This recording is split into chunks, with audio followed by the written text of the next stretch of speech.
안녕하세요. 3.1절 벡터 함수와 다변수 함수에 대해서 살펴보겠습니다.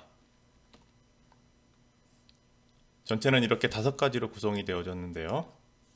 그 중에서 개요와 벡터의 외적에 대해서 살펴보겠습니다. 우리가 지금까지 살펴본 그런 함수의 형태는 실수집합의 부분집합에서 정의된 그런 실함수 f가 u에서 r, 이때 r은 실수집합으로 가정할게요. r로 보내는 그런 함수를 살펴봤고요. 그 다음에 개에 대한 극한, 연속, 미분, 적분에 대해서 살펴봤습니다. 자, 이번 3장에서는요. 이번 절에서는 이러한 일변수 함수의 개념을 확장해서 2가지 새로운 함수를 고려를 하겠습니다. 첫 번째는요. 실수집합의 부분집합에서 정의되어 있지만 함수 값이 벡터로 이렇게 출력되는 함수, 벡터함수라고 그러거든요. 그런 첫 번째 벡터함수를 살펴보고요. 두 번째는 일반적인 n차원 공간, 벡터 공간의 부분집합에서 정의된 실함수, 이 함수를 다변수 함수라고 부릅니다. 벡터 함수랑 다변수 함수 2가지를 이번 절에서 다루고 있는 것이죠. 정의 3.1입니다. U가 실수 전체의 집합 R 또는 이 집합의 부분집합이고 n이 자연수일 때 이 감마로 표현되어진 이 함수를 u에서 r의 n승으로 보내는 그런 함수인데요. 감마 t가 x1t, x2t, xnt 이런 각각의 n개의 함수들의 함수의 페어로 이렇게 정의되어진 그런 함수를 벡터 함수라고 부릅니다. 그리고 이 각각 xi, t를 이 벡터 함수의 i번째 성분이라고 이제 부르고요. 이런 벡터 함수의 예를 밑에서 2가지 살펴보겠는데요. 첫 번째는 y는 x제곱으로 주어진 함수의 그래프가 있잖아요. 우리가 예전에 그 그래프의 정의는 그 이 정역의 그 한 값하고 그것에 대응되는 함수 값의 페어들의 집합이라고 그랬죠. 예, 그래서 그거를 이렇게 xy 직교좌표 축상의 평면상에 점들을 찍어서 이렇게 그래프 형태로 우리가 그림의 형태로 그래프의 함수의 모양이 어떤 모습인지 살펴볼 수 있었죠. 자, 여기서는 y는 x제곱이라고 하는 그런 포물선에 대해서 한 포물선으로 주어진 함수의 그래프는 이렇게 x, x제곱으로 우리가 쓸 수 있고요. 이때 x는 실수 전체의 집합이 되겠습니다. 이 페어를 xy 평면상에 이제 찍어보면 이렇게 포물선으로 나타나는 걸 알 수 있습니다. 또 다른 예로는요.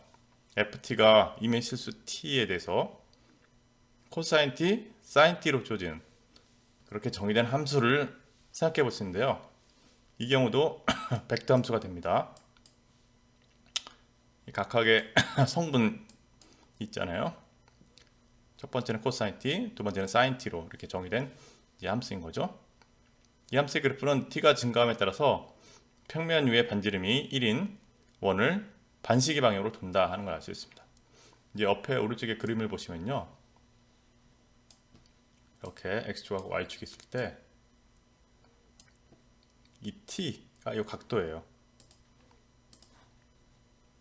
x축의 양의 방향과 이루는 이 각도인데 반시계 방향으로 이렇게 재는 각도가 되겠습니다. 그 각도에 대해서 각각 코사인 t, 사인 t를 값을 계산해서 이렇게 페어로 만들어 놓은 게 옆에 함수가 되겠고요. 그때 코사인 t는 이게 이제 반지름이 r이라고 한다면 r분의 x좌표값 반지름이 요거고요. x좌표값이 밑변의 길이라고 한다면 이 r분의 x가 되고요. 사인 t는 r분의 그 y좌표값 여기 높이 대응되는 그것으로 우리가 정의를 했었죠. 이게 비단 예각뿐만 아니라 일반 각에 대해서도 삼각 함수 파트에서 우리가 정리를 했었습니다.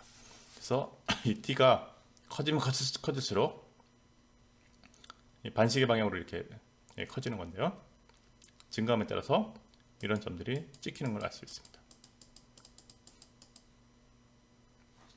자, 이와 같이 평면 또는 공간에서 점이 움직여가는 자치를 묘사하는데 벡터 함수는 유용하게 이제 사용될 수 있습니다. 정의 3점인데요. 연속이라는 걸 하나 정의를 하려고 합니다.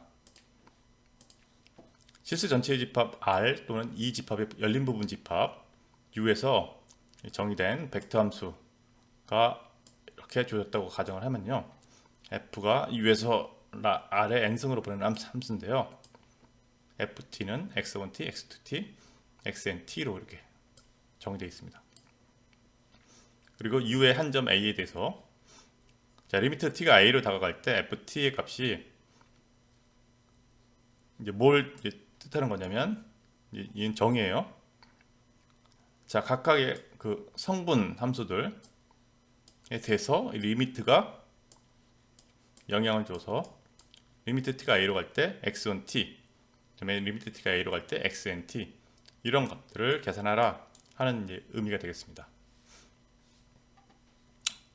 그 u의 한 점 a에 대해서 리미트 t가 a로 갈 때 ft의 그 값이 fa랑 같아지면 지금 t가 a로 가고 있잖아요. t 변수에 대해서 그때 궁극적으로 fa라는 값하고 같아지면 fa는 ft가 이렇게 벡터 함수로 정의되어 있으니까 x1a, x2a, xna의 값으로 벡터 값으로 이렇게 출력이 되어지겠죠.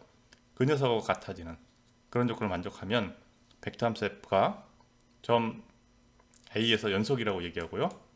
u의 모든 점, 얘는 한 점에 대해서 그런 얘기를 하는 건 연속이라는 얘기를 했는데 이 u에 속하는 모든 점에 대해서 우리가 이런 논의를 할 수 있다면 그 집합의 u에 대해서 f가 연속이다라는 얘기를 합니다.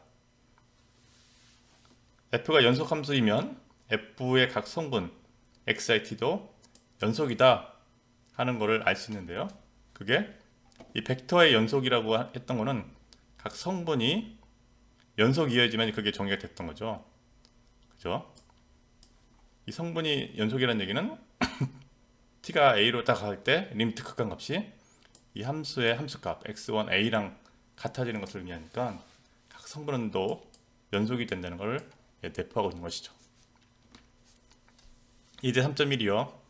ft가 t, t제곱으로 주어지고 gt가 코사인 t, 사인 t로 주어졌어요.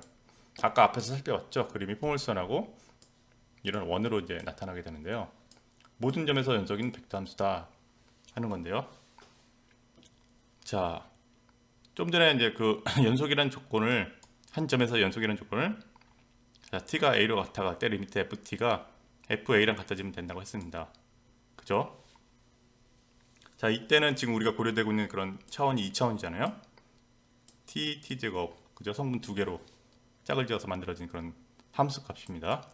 2차원 벡터, 두 번째 것도 2차원 벡터가 되겠죠. 자, 각각의 성분에 대해서 t가 a로 갈 때 그 녀석이 연속인지 확인해 볼 수 있는데요. t는 그냥 상수 함수입니다. 아니 저기 1차 함수입니다. t제곱도 그 2차 함수죠. 다항함수죠. 다항함수는 다 연속이라는 걸 우리가 이제 알고 있으니까 주어진 함수가 각 성분 함수가 연속이니까 성분의 그 두 개 짝지어서 만든 그런 그 본래의 함수 ft, gt도 연속이다 하는 것을 알 수 있는 것이죠. 정의 3.3입니다.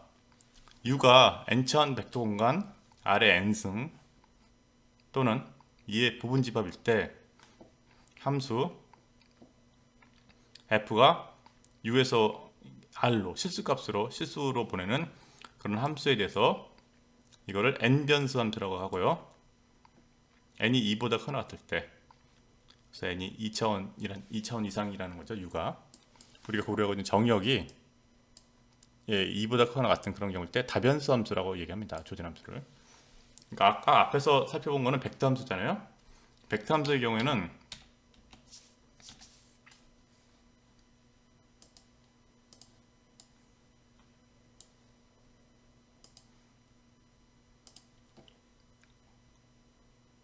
자, 함수값 자체가 정의역은 그냥 실수집합인데요. 실수집합 또는 뒤에 부분집합인데 함수값 자체가 아래 n승꼴로 표현이 되어진 벡터꼴로 나타나는 그런 이제 모습이었어요. 그러니까 그걸 벡터함수라고 그랬고요.